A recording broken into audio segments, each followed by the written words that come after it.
Jadi kita langsung menuju ke posko pakai ojek motor ya. Oke, ini satu ya? Yang satunya tuh. Ayo deh.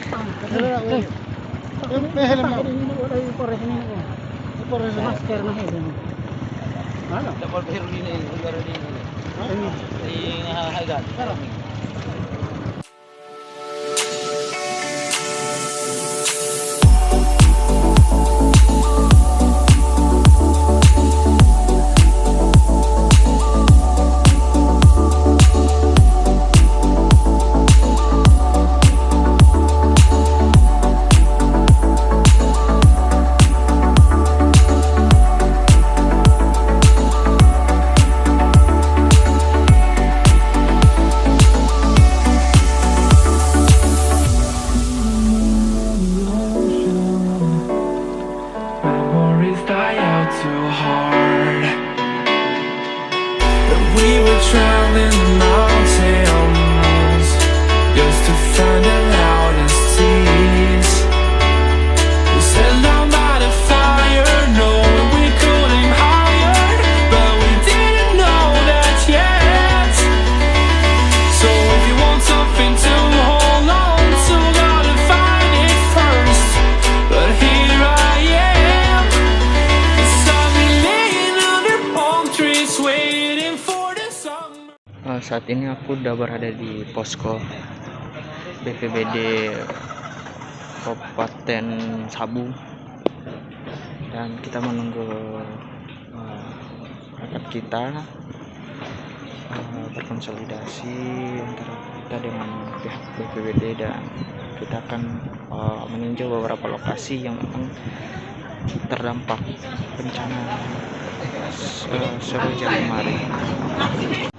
Teman-teman, jadi setelah menempuh perjalanan laut kurang lebih 9 jam, hanya aku udah tiba di Kabupaten Sabu Raijua dan sudah berkoordinasi langsung dengan posko komando di BNPBD tepatnya di kantor Bupati Sabu Raijua. Dan alhamdulillah juga aku sama tim disambut baik oleh Bupati Sabu Raijua, dan kita sudah berkoordinasi langsung dengan Bupati dan alhamdulillah Bupati support. Jadi doakan semoga aktivitas kita selama di Sabu Raijua berjalan dengan lancar.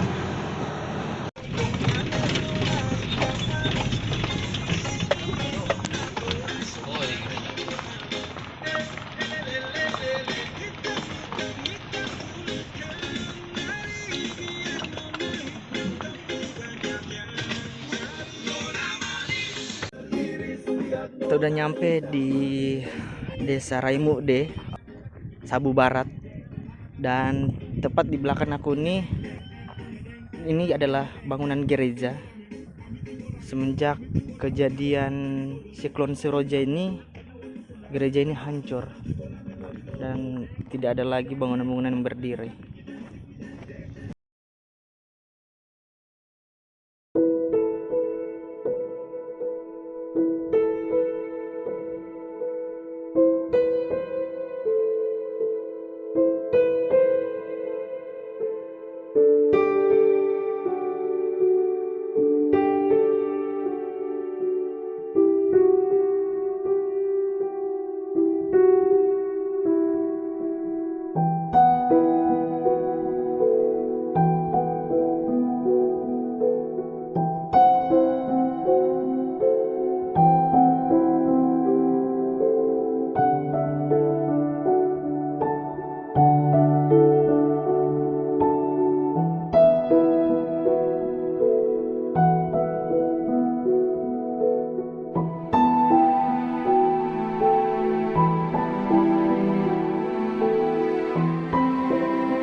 Halo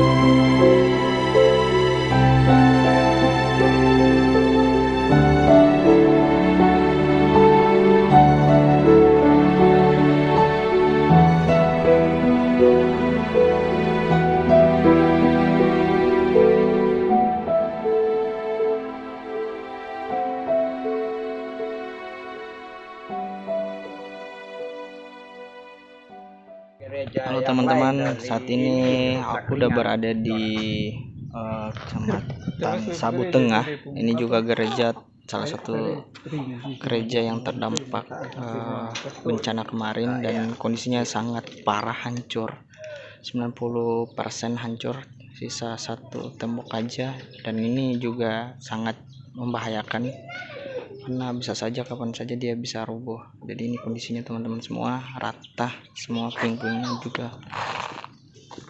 Dan tepat di belakang aku nih adalah gereja sementara ya.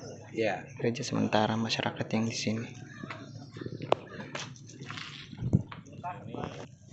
Saya ketemu beliau-beliau di penginapan. Saya kasih cerita sedikit tentang Sabu.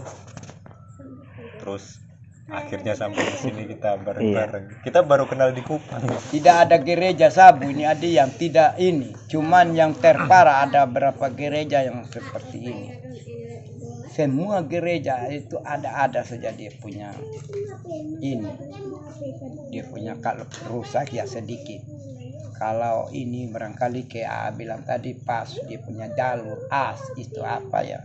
Angin juga kita tidak tahu dia punya jalur yang mana. Kok dia model atas bawah cungki kayak baling-baling ya, dia punya ini.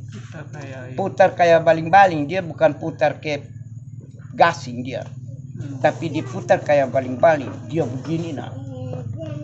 Coba ke gasing ya dia begini. Nah. Itu Ini kan sudah ketua panitia yang berusaha sekarang.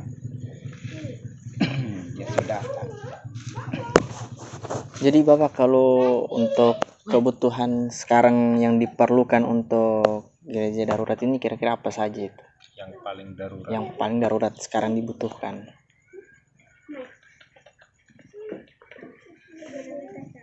Yang sebenarnya nanti tanya di situ Sa. Artinya memang kalau kita lihat sih untuk 3-4 tahun baru kita bisa ini. Jadi kita harus siap ya seperti sen. Nah, ini yang paling butuh kita adalah sen, karena rencananya gereja 2-3 tahun baru bisa kita bergereja di tempat ini ya. Jadi lihat kondisi ini tahan, tidak bisa kalau sementara berkebaktian dengan hujan misalnya. Ini hanya sebentar kemah. Mari kakak, ada yang dari ini aman kebutuhan ini sementara. Jadi kita juga kalau salah ya dengan punya pertemuan hasil pertemuan panitia ya, nanti akan kita ulang di ini saja, karena pas ada tanya itu nah. Ama tolong kasih tahu bilang dari mana dulu di. Iya Pak, kalau kita kan kebutuhan dari Yayasan Peduli Sesama itu di Makassar. Cuma kita juga bareng tim dari KUN itu dari Bandung begitu. Ketemunya di Kupang. Sebenarnya kita dari Malaka ke Osao. Iya. Habis dari Osao itu kita udah istirahat, mau rencana balik ke Makassar. Cuma ketemu sama teman ini dari KUN, katanya Sabu parah gitu. Kita juga kan nggak pernah dengar tuh Sabu itu apa kan. Ternyata pulaunya sebelah Kupang. Jadi pas sudah dilihat data-data yang sudah masuk, kebetulan juga kan kita ada program juga untuk pembangunan. Kita targetnya tempat ibadah kan. Jadi makanya kita dari pagi sampai sekarang survei semua tempat ibadah di sini terdampak. Dan kebetulan ini mungkin terakhir ya, karena kita mau balik juga ke homestay. Makanya kita tanyakan nanti kira-kira untuk gereja darurat ini kebutuhan apa saja yang mendesak gitu, yang diperlukan untuk gereja darurat ini begitu. Jadi baik, itu ya syukur kepada Tuhan karena ini menjadi satu berita baik bagi kami ya, sebuah sentuhan kepedulian dengan keadaan yang sudah seperti ini. dan memang saya pikir untuk hal-hal yang urgent Bapak tadi sudah sampaikan di adik Sampaikan Ruseng. untuk hal-hal yang sangat mendesak ya palingan seng untuk ruang kebaktian ini. Tapi saya berpikir kalau memang ada solusi yang lebih baik di luar ini, karena kita sebenarnya kalau untuk ini ya kita sebenarnya tidak terlalu ini apa, kita masih bisa siasati yang ada. Yang fokus kami sebenarnya adalah berkaitan dengan membangun kembali yang besar ini.